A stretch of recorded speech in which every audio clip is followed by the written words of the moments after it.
The inspection report sat on the desk. Like a death sentence, Director Ushin. Read it for the third time, hoping words would somehow change. They never did. The dragon children at station. Tone 7 were failing, not dying.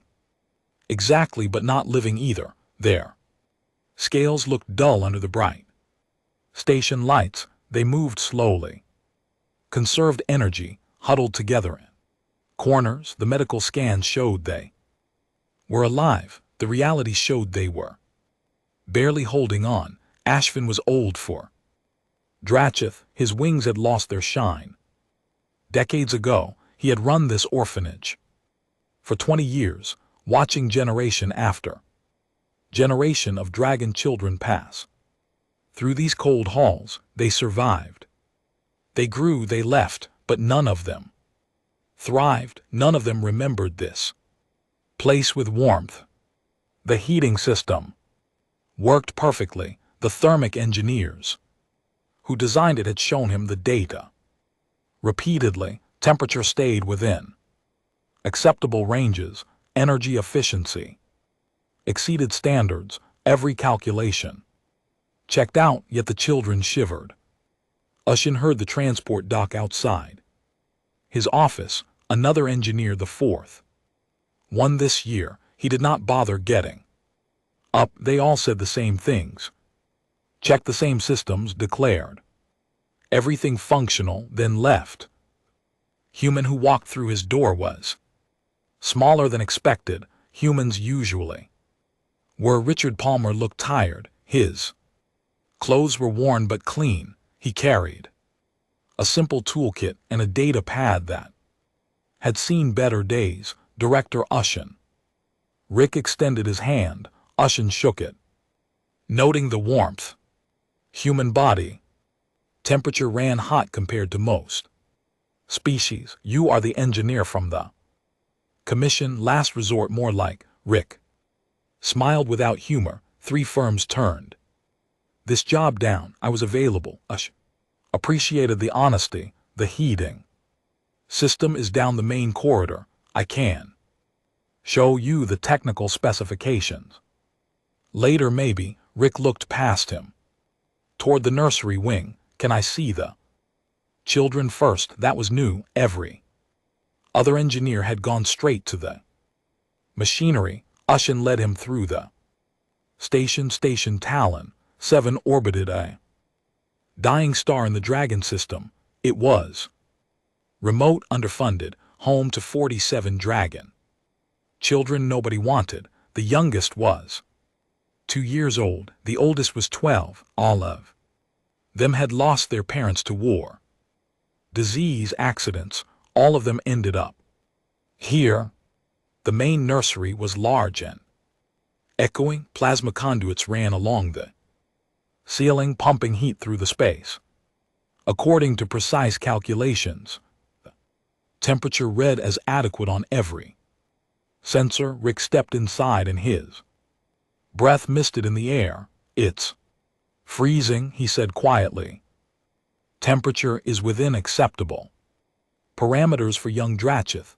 Ushin replied automatically. He had said those words so many times they meant nothing anymore. Rick walked slowly through the room. Dragon children watched him with cautious eyes. They sat in groups, pressed against each other. The smaller ones were buried under the larger ones. They had learned that body heat mattered more than the ambient temperature the system provided. That a tiny dragon separated from her group. She was the smallest one in the orphanage. Leia, 4 years old and half the size she should be. Her scales were pale blue-gray instead of the vibrant blue of healthy young dragons. She approached Rick with careful steps. You are warm, she said. Her voice was quiet and rough. Rick knelt down to her level. Yeah, humans run pretty hot.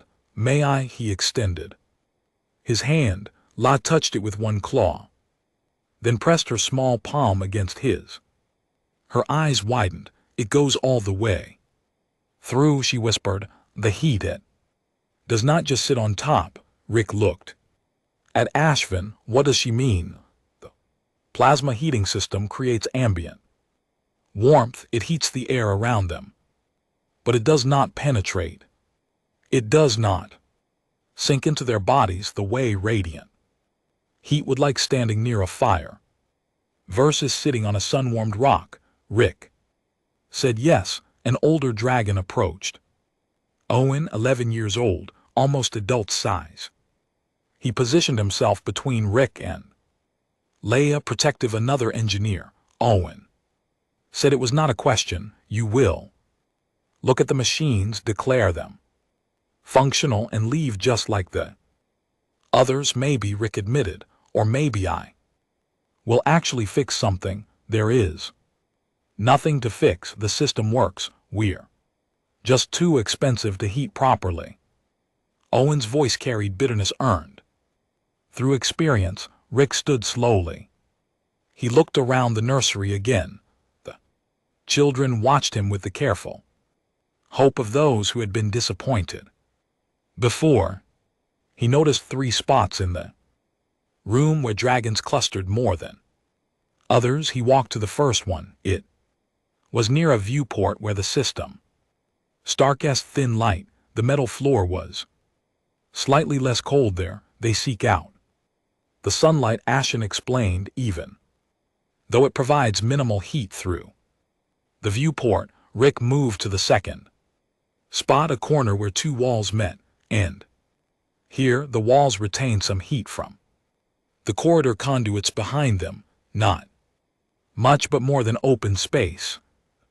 Third spot was near maintenance access panel. Rick opened it. A thermal conduit ran through the wall space behind it. The conduit leaked heat, not enough to register as a malfunction, but enough that the wall was warmer than the rest of the room. 6 dragons had built a nest. They're using reflective emergency blankets stolen from somewhere. They tried to create a heat trap. Rick closed the panel carefully. He turned to Ashvin. I need 48 hours to repair the system to understand what these children actually need. Rick looked at the director steadily. Every other engineer started with the machinery. I'm starting with them. Ashvin felt something unfamiliar. It might have been hope. Commission expects results quickly. The commission expects me to confirm what they already believe, that the system works and the children are just difficult to please. Rick's voice was calm but firm. I'm not here to make the commission happy. I am here to help those kids. He walked back to where Leia sat. She had returned to her group, but her eyes followed him. Rick knelt again. Can I ask you something? She nodded. What do you miss most about home?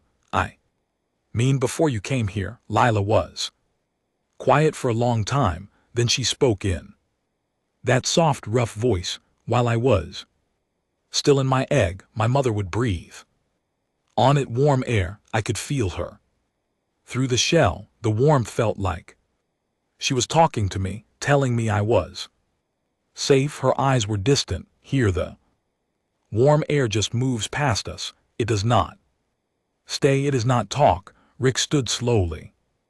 His jaw was tight. He looked at us. 48 hours. I will not touch the machinery until I understand what warmth actually means to them. Ashvin watched the human walk back through the nursery. He stopped to speak with small groups of children. He asked questions. He listened. He took notes, not about temperatures and energy outputs, but about feelings and memories and what made them feel safe. For the first time in 20 years, Ushin thought maybe someone finally understood the real problem. Rick spent his first full day sitting on the cold floor of the nursery. He brought a thermal camera, a data pad, and a blanket that he did not use. He wanted to feel what the children felt. By midday, his legs were numb. By evening, he understood why they never stopped moving. The dragons avoided him. At first, they had learned that adults who asked questions rarely listened to answers, but curiosity eventually won. The younger ones approached in groups, never alone. They touched his equipment, asked what the blinking lights meant, wondered why he was not working on the machines. I am working, Rick told them. Just differently. Leia was braver than the others. She sat beside him for an hour without speaking, then she pulled out her treasure, a thermal blanket she had stolen from a supply closet 3 months ago. It was thin metallic, designed for emergency use. She wrapped it around herself like a cloak. It does not make heat, she explained, but it keeps what little I have from escaping. Rick took a photo of her wrapped in silver, sitting in a nursery that should have kept her warm. He would show it to anyone who called this system adequate. Owen joined them as the station dimmed into night cycle. He was old enough to remember his hatching clearly. Rick asked him about it. My nest was in the deep caverns of Drachis, for Owen said. His voice carried the weight of memory. Underwater, volcanic vents heated the stone. Water kept the temperature steady. My mother and father took turns keeping their wings over the nest. The warmth came from below and above. It wrapped around us. What did it feel like? Owen closed his eyes. Safe, like being held. Even when you were alone. Rick made notes, not technical specifications. Words like wrapped held steady. He was building a vocabulary of comfort that no engineering manual contained. The thermal camera showed him what his eyes could not see. The plasma heating system pushed hot air through the nursery in efficient patterns. The air moved constantly, never settling.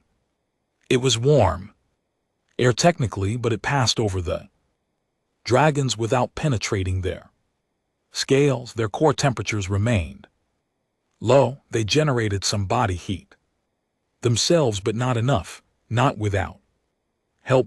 He noticed something else.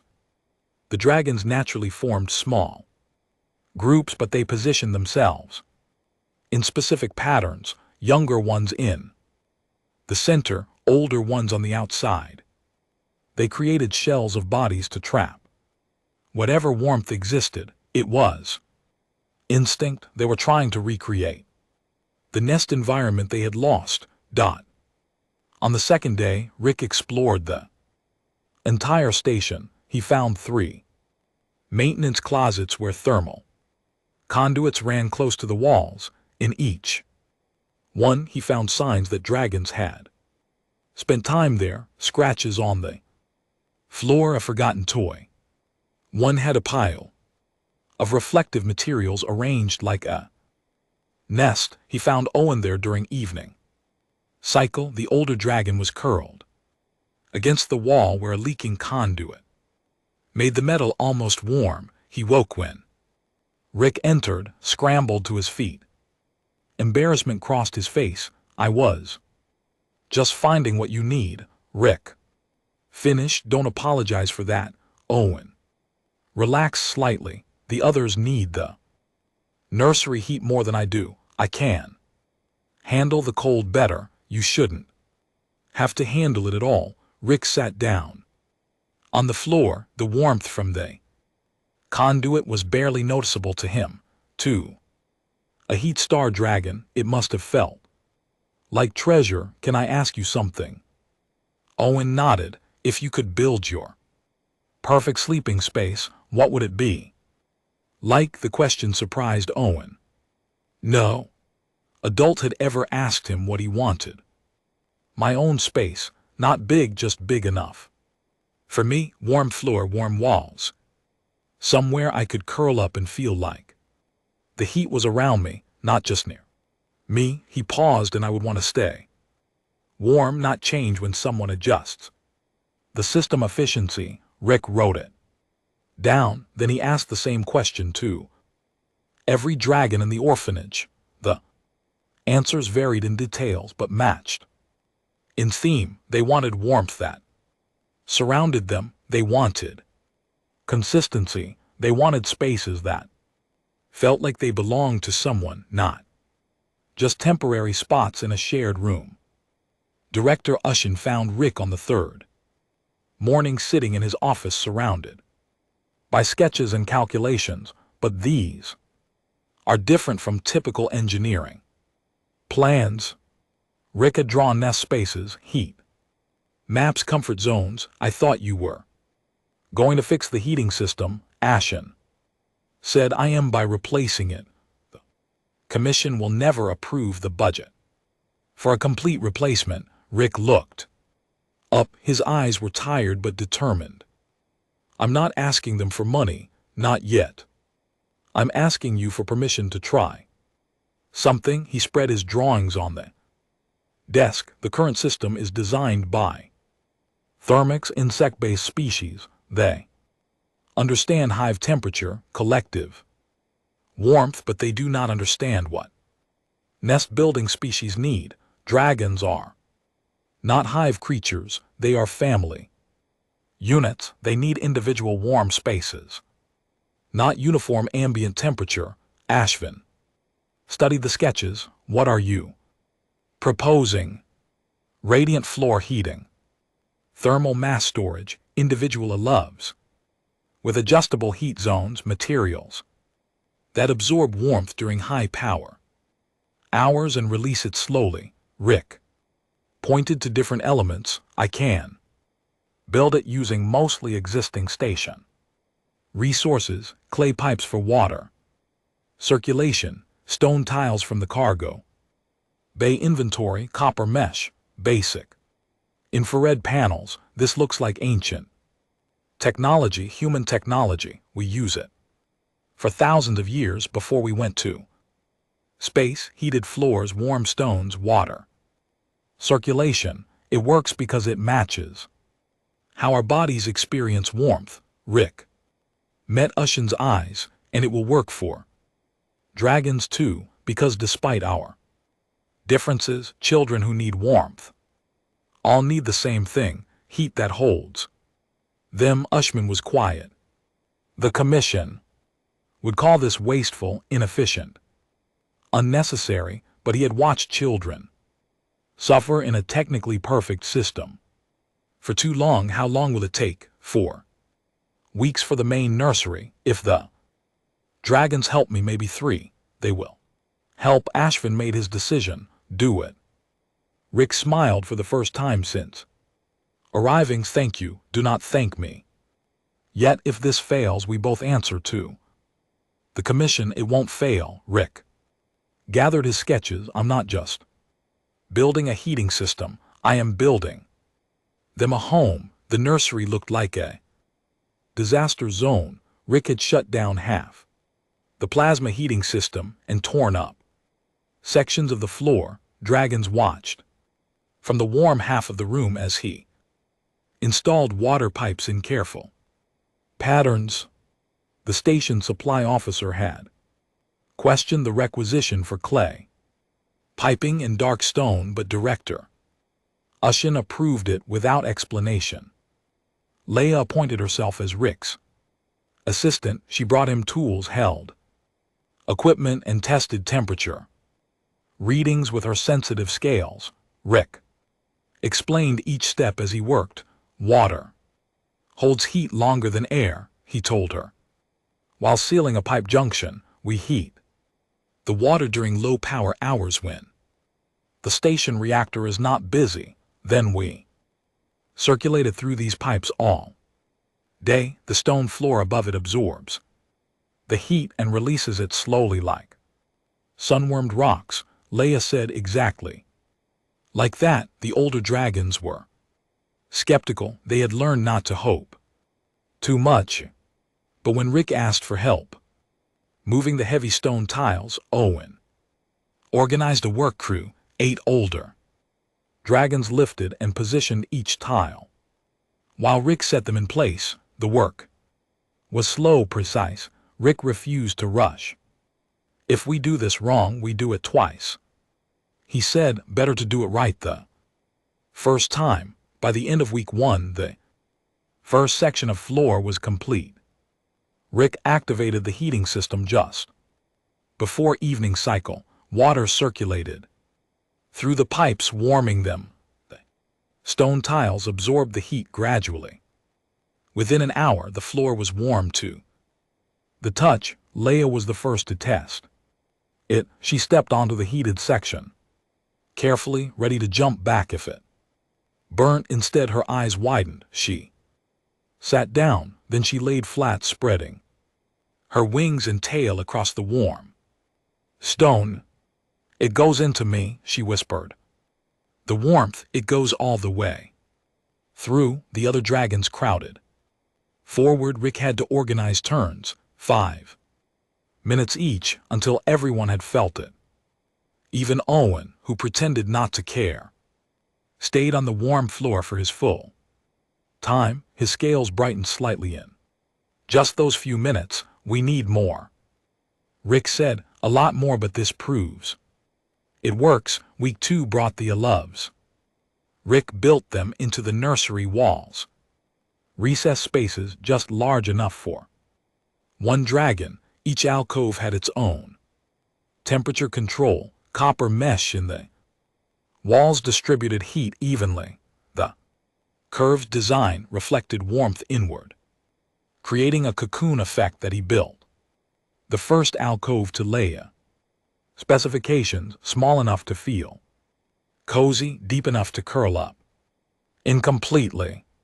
She climbed inside when it was finished and refused to leave for 3 hours. Her scales went from pale gray blue to a healthier azure. Her breathing deepened. She slept like she had not slept in years. The other dragons watched. Understanding dawned. They would each get their own space, a warm space that belonged to them alone. Fighting over warm spots would end. The constant competition for body heat would stop. They could rest. Rick worked 16-hour days. The dragons helped however they could. The younger ones tested temperatures, telling him warmer or cooler until each alcove was perfect. The older ones installed the heavier components, learning as they worked.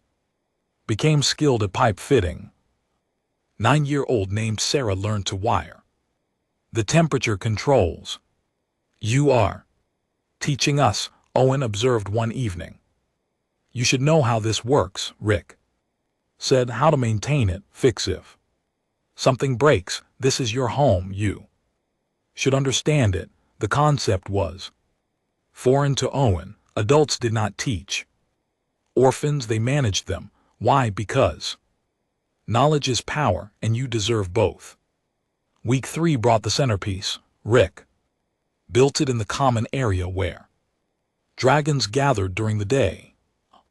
Circular design with radiant heat rising from the center. Stone benches arranged around it, each bench angled to catch and hold warmth. It mimicked the communal heating spots that dragon families created in the wild. The engineering was tricky. The heat had to rise evenly without creating hot spots. The benches needed to warm without burning. Rick tested it a dozen times before letting anyone near it. When he finally activated it, the result was better than his drawing suggested. Gathering hearth became the heart of the orphanage immediately. Dragons who had barely spoken to each other sat together. In shared warmth, they talked, played games, told stories. The warmth made them social in ways the cold never had. Director Ushin visited during week 4. He said nothing at first. He walked through the transformed nursery slowly. Half the loves were finished. The warm floors covered 70% of the space. The Gathering hearth glowed with gentle heat. Dragons were everywhere, active and vocal and alive in ways he had never seen. Leia ran past him, chasing another young dragon. They were playing, actually playing, not conserving energy, not huddling for survival, playing like children should play. The medical scans, Ashvin said quietly, they show improvements already. Weight gain, better scale condition, hormone levels normalizing. They were never sick, Rick said. He was installing the last temperature control panel. They were just cold. Fix the cold, fix the problem. The commission inspection is in 1 week. Rick's hand stilled on the panel. I thought we had 2 more weeks. They moved it up. Someone filed a complaint about resource allocation. Ushin did not say who, but his tone suggested he knew. They will look at the expenses, question the changes. They may order you to remove everything and restore the original system. Rick turned to face him. Behind the director, 47 dragons lived in warmth they had never known. Leia slept in her alcove, safe and comfortable. Owen sat at the gathering hearth, teaching younger dragons about heat retention. They were thriving. Let them try, Rick said quietly. I will fight them every step. They have authority, regulations, efficiency standards. I have 47 children who are finally warm. Let's see which argument wins. Ashvin smiled. For the first time in months, I will schedule the inspection for end of week. That give you 6 days to finish. We will be ready. That night Rick sat alone in the dark hallway outside the nursery. Through the door he could hear the quiet sounds of dragons sleeping, not huddle masses sharing body heat. Individual dragons in individual spaces, each one warm and safe.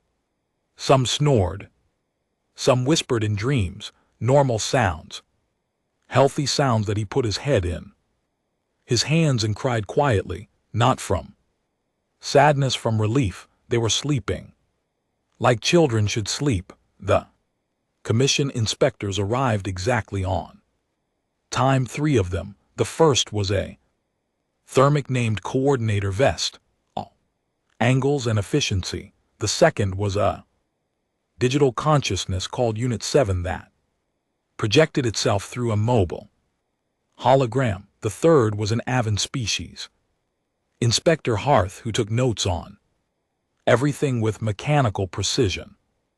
Director Ushin greeted them formally. Rick stood beside him wearing his cleanest work clothes. Behind them the nursery hummed with warmth and life. We are here to assess the unauthorized modifications to Station Tone 7, Vest said. No greeting, no pleasantries. Pure bureaucracy. The modifications were authorized by me, Ashvin replied. As station director, I have discretion over internal systems. Discretion has limits. Unit 7's voice was flat, emotionless, especially when expenses exceed standard allocations by 400%.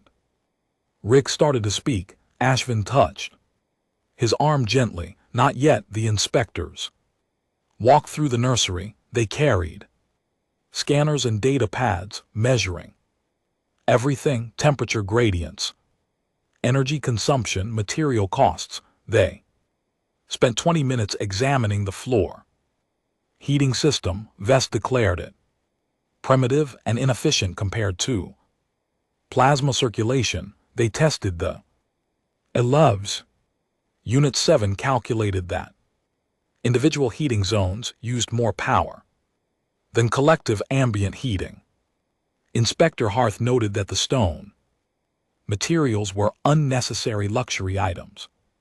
Through it all the dragons watched, silent, worried. They had learned this dance before. Adults came, judged, decided their fate without asking them.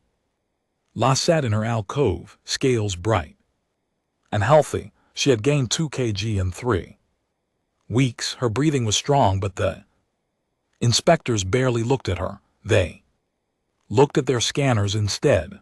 The gathering hearth drew particular criticism. Vest calculated the energy cost and declared it excessive for a common area. Unit 7 projected efficiency graphs showing how the original system used fewer resources.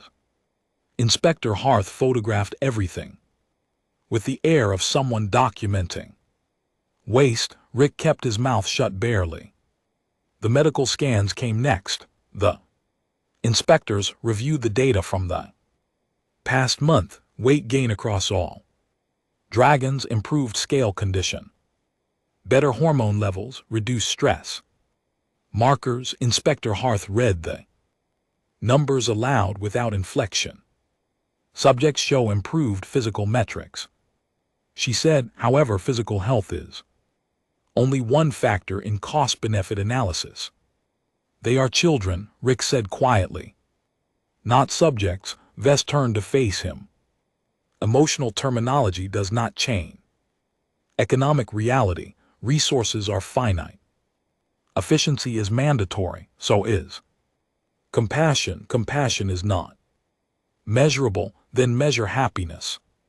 Measure development. Measure how many of these kids will grow up healthy versus damaged. Rick's voice stayed calm but grew harder. Your perfect efficient system was killing them slowly. My primitive expensive system is helping them thrive. Which outcome matters more? Unit 7 projected a comparison chart. The original heating system maintained adequate survival temperatures while consuming minimal resources. Current system exceeds requirements while quadrupling energy costs. Recommendation: return to original configuration. Owen stood up from the gathering hearth. He was nearly adult's size, old enough to speak for himself. No, the inspectors turned to him. Ashvin looked worried. Rick stayed very still. The original system kept us alive, Owen said. His voice carried through the quiet nursery. Alive but cold, alive but miserable, alive but broken. He walked toward the inspectors. Do you know what it feels like to be cold every moment of every day, to huddle with others just to keep your core temperature stable, to fight for warm spots because there are not enough to go around? Emotional responses are not relevant to efficiency assessments, Vest said. Then your assessments are garbage. Owen's wings flared slightly. You want measurements? Fine. Before Rick came, I slept maybe 4 hours a night. Cole woke me up constantly. Now I sleep 8 hours. Leia ate half her food because she used all her energy staying warm. Now she eats everything and still gains weight. We used to fight over warm spots daily. Now we do not fight at all because we all have our own spaces. Inspector Hearth made notes. Unit 7 processed the information without comment. Vest looked annoyed. Individual testimony is not sufficient. Then ask all of us. Owen gestured to the other dragons. Ask every single child here if they want to go back to your efficient system. See what they say. Ushin stepped forward quickly. Perhaps we should discuss this in my office. No. Rick moved to stand beside Owen. They want measurements. Let's give them measurements. Real ones, not just energy costs. He pulled out his data pad. Dragon children who grow up in inadequate thermal environments show lifelong psychological impacts: higher anxiety, lower social bonding, difficulty forming attachments. The long-term medical costs of treating those conditions exceed the energy cost of proper heating by a factor of 8. He projected his own data. I researched every dragon who came through this orphanage in the past 20 years, tracked their adult outcomes. 40% needed ongoing mental health support, 20% had chronic physical problems related to developmental stress. The commission pays for that treatment. You want efficiency, invest in childhood warmth, and save money on adult intervention. Vest examined the data. Unit 7 processed it silently. Inspector Hart's note-taking intensified. Rick continued. Every species in the galactic community raises their young with appropriate warmth. Thermics have hive queens who maintain precise nest temperatures. You know this matters. You just do not want to pay for it when the children belong to someone else. That is an inappropriate accusation, Vest said. Then prove me wrong. Approve the thermal comfort standards. Allocate the resources. Show me you value dragon children as much as you would value your own. The silence stretched. Unit 7 finally spoke. The data requires further analysis. We will submit our findings to the Commission Council within 7 days. What happens to the current system during that time? Ashvin asked. It remains operational pending final decision, Inspector Harth said. She looked at the dragons, really looked at them for the first time, pending review. The inspectors left. The nursery stayed quiet for a long moment. Then Leia climbed out of her alcove and walked to Rick. She wrapped her small arms around his leg. Thank you for fighting for us. Rick knelt down to her level. Always.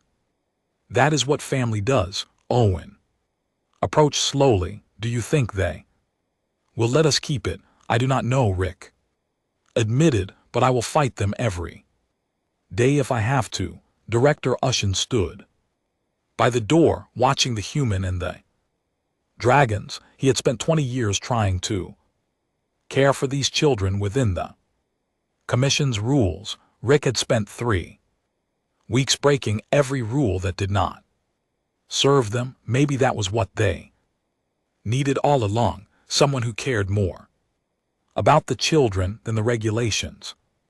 The message came 3 days after the inspection. Director Ushin read it twice before calling Rick to his office.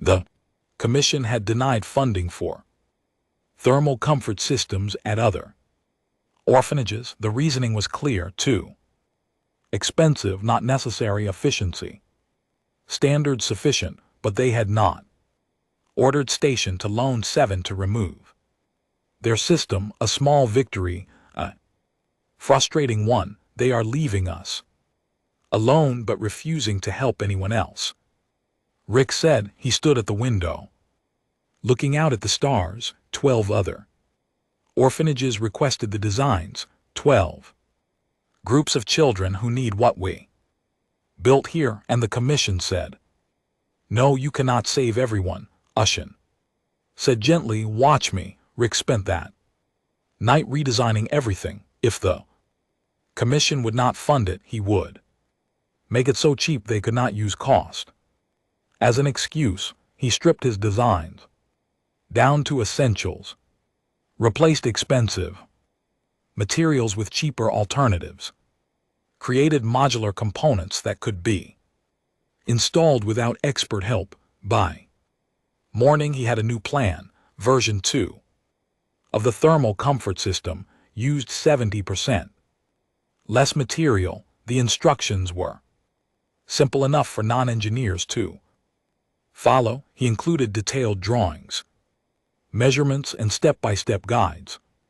Then he did something that confused every supply officer in the sector. He released all of it for free. No patents, no licensing fees, complete open source designs that anyone could use, modify, and share. The first orphanage to respond was on a mining station in the Curilian Belt, their director, downloaded the plans, read them overnight and started building. Next day they sent progress photos. Dragons helping install pipes, testing. Floor temperatures smiling, then. Another orphanage responded, then 3. More, word spread through networks that the commission did not monitor. Directors talked to directors, engineers. Shared notes, within 2 weeks 5 orphanages had started construction. Using Rick's free designs, the human network helped trade ships passing through systems, donated materials. Cost, human engineers working on various stations volunteered their time. 1. Ship captain delivered an entire shipment of stone tiles for free just because his daughter had asked him to help the dragon children she saw in the news feeds. Rick coordinated everything. From Station Talon 7, he answered questions at all hours, troubleshot problems, modified designs for different station configurations. He slept 4 hours a night and survived on coffee and stubbornness. Owen noticed, you're going to burn out. I am fine, you're helping everyone except yourself. Owen sat beside him at the gathering hearth. The other dragons are worried you will leave us to help other stations. Rick looked at the young dragon. Owen had grown 2 cm. In a month, his scale shone with health. He looked like a different creature than the defensive, untrusting dragon had met 6 weeks ago. I am not leaving, Rick said. I'm making sure other kids get what you have. There is a difference, but you're here less, working more. We miss you. The simple honesty hit harder than any commission criticism. Rick had been so focused on helping distant orphanages that he had neglected the dragons right in front of him. You were right, I am sorry, he said. Down his data pad. How about we make this a group project? You help me coordinate the other stations. That way I spend time with you and help them. Owen's eyes brightened. Really, really? You know the system better than anyone. Except me, you can explain it to other dragons maybe better than I can.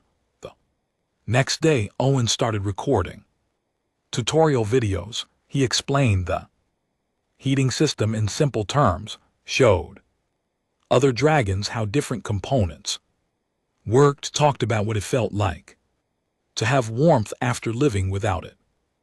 The videos were raw, honest, powerful. They went viral.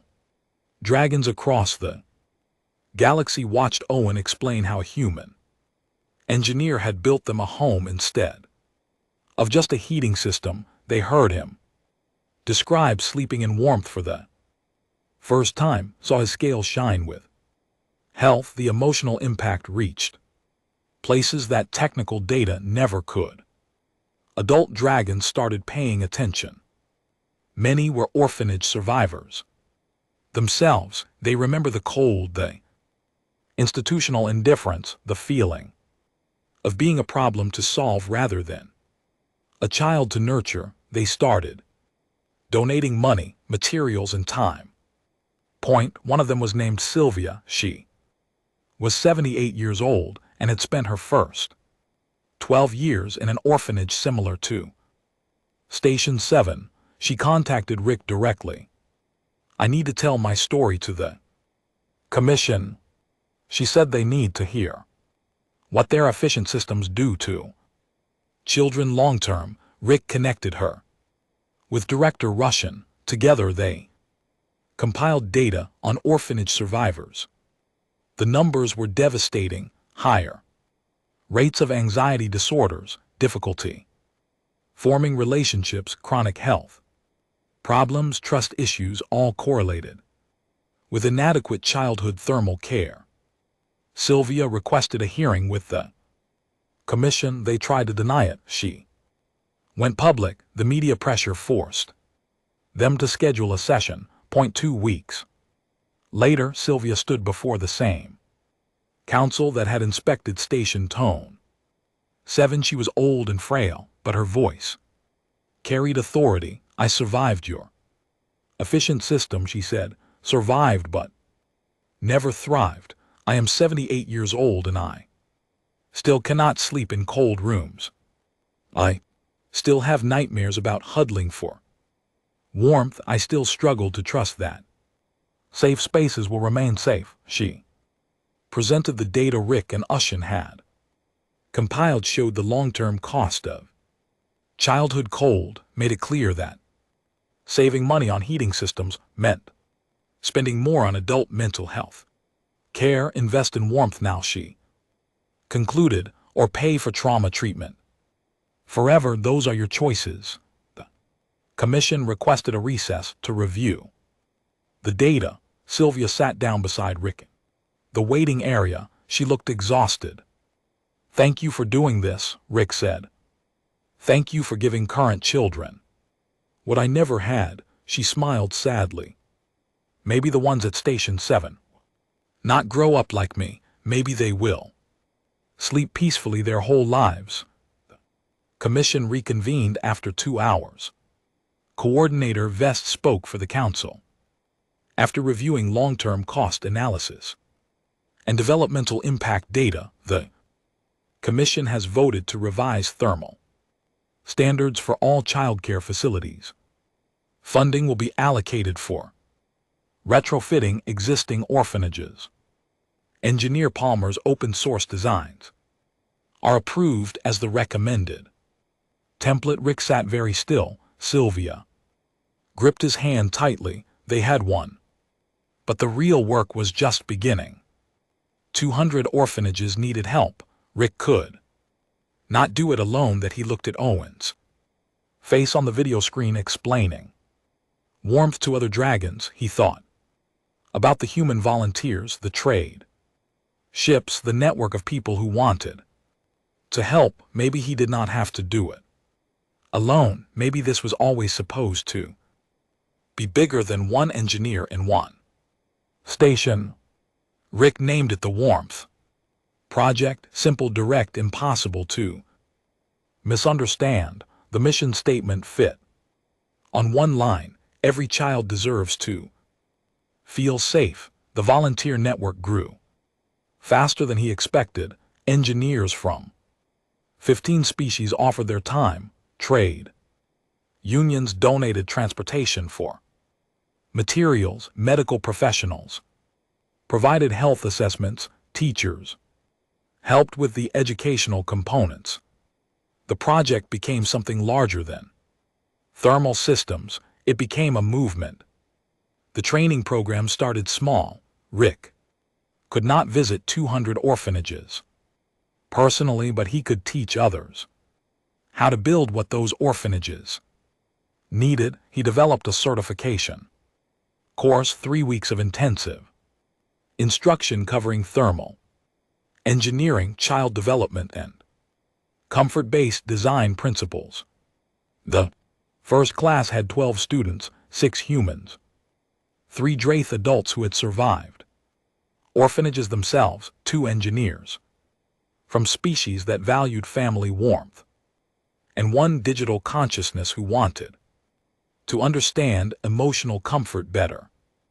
They learned not just how to install heating systems, but why those systems mattered. Owen helped teach. At 12 years old, he became the youngest instructor in the program. He cannot explain complex thermodynamics, but he could describe what warmth meant to a cold child better than any adult. His sections on understanding comfort needs were the highest rated parts of the course. Leia contributed too. She drew pictures of what made her feel safe, showed the before and after of her own alcove, explained in simple words why curved walls felt better than straight ones, why adjustable heat mattered, why having your own space changed everything. The engineers found her input more valuable than technical manuals. The first certified graduates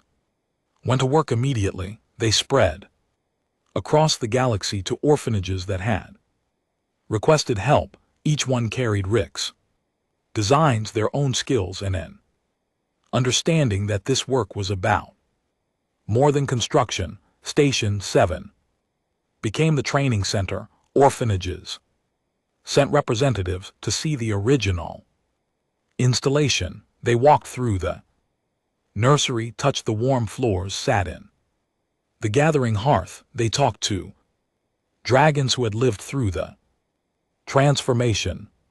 The visits were more convincing than any presentation. Director Ushin coordinated the logistics. He had spent 20 years managing one orphanage. Now he helped manage a network of 200. The work was exhausting. The results made it worthwhile. 6 months after the commission vote, 89 orphanages had implemented thermal comfort systems. 3,000 dragon children now slept in warmth instead of cold. The medical data showed what Rick had promised: better health, better development, better futures. Other species noticed.